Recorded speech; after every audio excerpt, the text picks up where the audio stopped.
because, and the reason why I want to comment on the cost is because it's another debate whenever we talk about we need to do this, but at reasonable costs or at lower costs. There is an implied comparison that's one of the solutions is expensive, the other one is cheaper. And that's the problem. I don't think we know enough what it takes to actually solve the problems we have.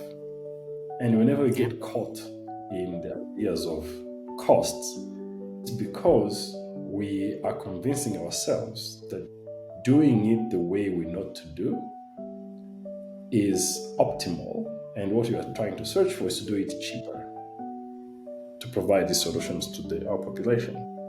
And I argue that we haven't even established the benchmarks because we don't have many examples to point to and say, this is how well we've solved the housing situation in one location in Africa that is very different from elsewhere. And this is how much it costs. And then from that benchmark, then we try to optimize, try to find ways of reducing that cost.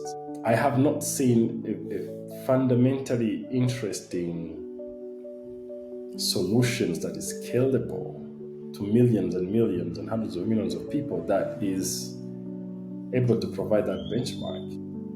So every time we architects and designers are being asked to come up with cheaper options for housing, it's still the same 2-bedroom open kitchen flats that we are being told to build cheaper.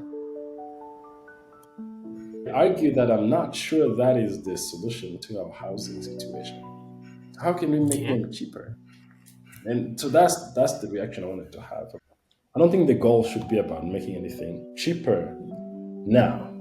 I think it would be to find what we actually need to do first, and then see how much it costs us, and then look into why it costs that much, and if there are opportunities to optimize, come up with cheaper solutions, streamline certain things so those solutions can be available to the majority of the population, as you say, at a cost they can afford. Otherwise, we are building for Africa the American dream and European dreams, hoping that Africans will change and live or aspire the American way of life or European way of life, because that has become